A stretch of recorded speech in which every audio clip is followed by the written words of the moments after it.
Gibran adalah magnet politik.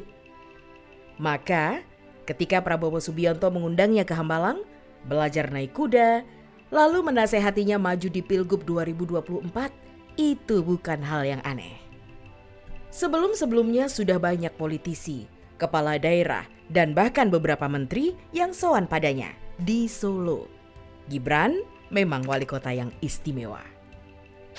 Sebagai anak presiden yang diharapkan bisa menjadi pintu menuju Presiden Jokowi, Gibran pantas jadi daya tarik.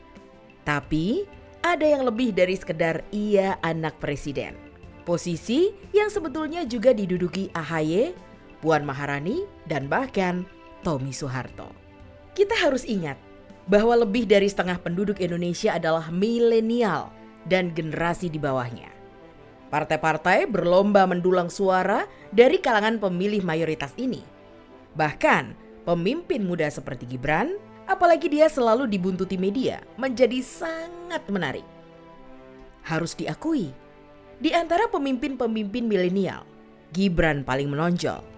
Makanya, dorongan agar ia segera naik pangkat di pemilu 2024 dari tingkat wali kota jadi gubernur terasa sangat wajar. Tapi bagaimana dengan warga Solo sendiri, kota tempat dia mengabdi sekarang ini? Memberikan pengaruh positif juga terhadap anak muda. Semoga dapat memberikan contoh yang baik untuk generasi milenial dan dapat mengayomi masyarakatnya. Mas Gibran merupakan sosok yang menurut saya kreatif dan beliau juga memiliki banyak bisnis yang luar biasa dan saya juga termasuk orang yang mengidolakan Mas Gibran. Beliau sosok yang sederhana, mirip bapaknya. Kapan lagi kita punya pemimpin muda, milenial, visioner, ke depan Solo pasti akan maju lebih pesat, bahkan jadi percontohan di Indonesia.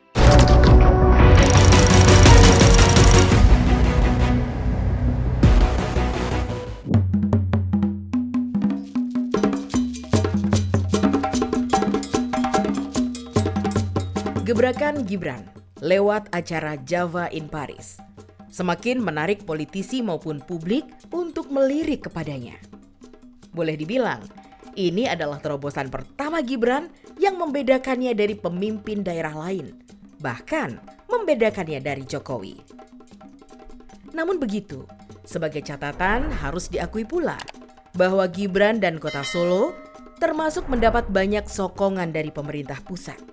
Itu bisa dilihat dari unggahan Gibran berjudul 10 titik prioritas pembangunan Kota Solo yang diunggah di channel Gibran TV.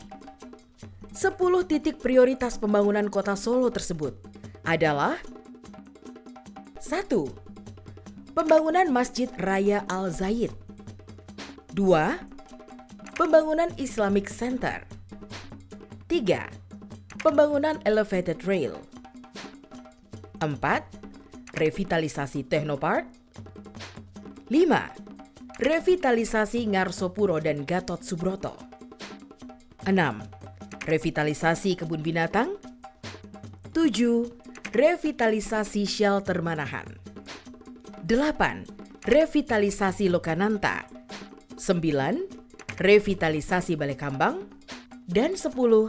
Revitalisasi sentra IKM Mebel Gilingan. Ternyata ke-10 titik prioritas pembangunan ini semuanya adalah berkah karena berasal dari pemerintah pusat. Bila Gibran memilih maju Pilgub di 2024, kepemimpinan Gibran di Solo akan sangat singkat, hanya sekitar 3 tahun.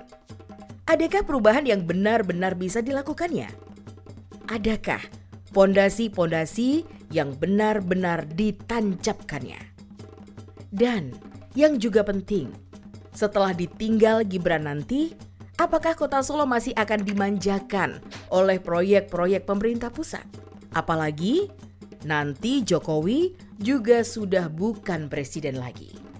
Di kalangan masyarakat sendiri, pastinya ada yang berharap Gibran masih memimpin Solo selama 2 periode.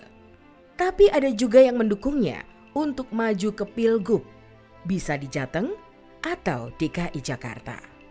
Di luar hiruk-pikuk politik pemilu, satu hal yang pasti, masih ada yang perlu dibuktikan oleh Gibran, yaitu keberhasilan capaian kinerja selama menjabat wali kota Solo. Ini juga untuk memuluskan tiketnya bertarung di Pilgub ke depan. Gibran harus meninggalkan legasi bagi masyarakat Solo, yang diantaranya berharap ia meninggalkan legasi yang memang genuine ala Gibran. Sampai sejauh ini, selain acara Java in Paris, hal itu belum terlihat karena lebih banyak program-program pusat yang dieksekusi di Solo. Harapan masyarakat untuk bertemu wali kota Solo sewaktu-waktu belum terwujud. Mengingat selama pandemi, hal tersebut tak bisa leluasa dilakukan. Sedangkan Gibran juga tidak tinggal di rumah dinas Loji Gandrung Solo. Meskipun Gibran telah membuka kanal aduan via WhatsApp bagi masyarakat sebagai gantinya, namun harapan masyarakat untuk menemuinya langsung untuk sekedar menyampaikan keluhan tetap menggelora.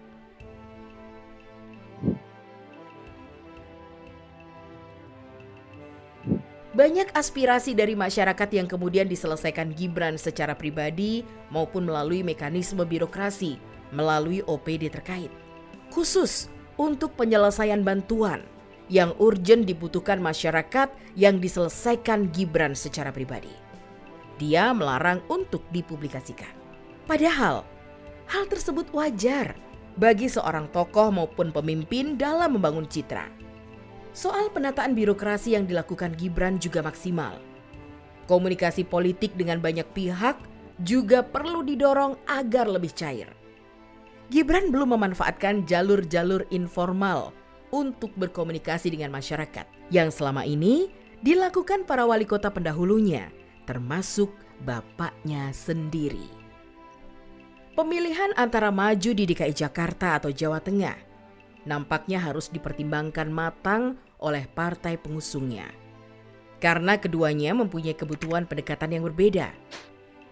Di alam demokrasi ini, konstitusi memberikan kebebasan kepada setiap warga negara untuk mendukung dan memilih siapa saja pemimpin yang mereka inginkan. Strategi jitu masing-masing kandidat dengan tim sesnya sangat menentukan dalam meraih simpati rakyat. Harus berhitung dengan betul antara yang dipilih dan yang memilih. Juga strategi apa yang perlu dilakukan demi meraup insentif elektoral. Butuh identifikasi tipologi pemilih agar strategi pemenangan dapat diformulasikan secara tepat guna menyasar lebih efisien ke kantung-kantung pemilih. Ancaman pilihan kepala daerah yang diwarnai politik identitas seperti yang terjadi di Pilkada DKI 2017 lalu juga perlu jadi perhatian agar tidak terulang kembali. Pemilih di DKI Jakarta akan lebih berpegang apakah Gibran mampu berperan dalam policy problem solving. Bagi pemilih yang berpegang pada hal tersebut akan menilai dan menimbang program kerja yang bisa menyentuh permasalahan mereka. Permasalahan dalam kelompok tertentu atau masyarakat. Kandidat yang program kerjanya tidak jelas bakal dibuang alias tidak dipilih. Pemilih di Jawa Tengah lebih dinominasi pemilih ideologis. Pemilih condong pada kandidat berdasarkan aspek-aspek subjektivitas seperti kesamaan budaya, agama, moral, norma, dan psikografis. Kalau hal tersebut mampu dikelola oleh kandidat, dalam hal ini Gibran, maka ia akan mendapatkan basis massa tradisional, misalnya pendukung ayahnya dulu. Tetapi tidak berarti program kerja tidak diperhitungkan. Apakah akhirnya sinyal itu akan bersinar lebih terang atau meredup akan berpulang pada Gibran? Masyarakat menunggu legasi yang Gibran banget. Ayo Mas Wali Gibran, sampean bisa. Sukses dulu Solo, wah bisa kemanapun. Insya Allah lah Mas Gibran ini pemimpin masa depan yang sukses di Solo, akan membawa kemajuan di mana-mana. Siap mendukung artinya? Siap lah, pasti siap. Ya, kami tadi membicarakan tentang beberapa langkah beliau di kota Solo agar beliau bisa menjadi wali kota yang berhasil seperti Pak Jokowi pada saat memimpin wali kota Solo. Mas Wali udah sangat baik, Saya lihat udah ngurusin pendidikan, kesehatan, ya kan, rumah sakit. Tinggal soal taman mungkin masih lebih hijau, Ya, kota.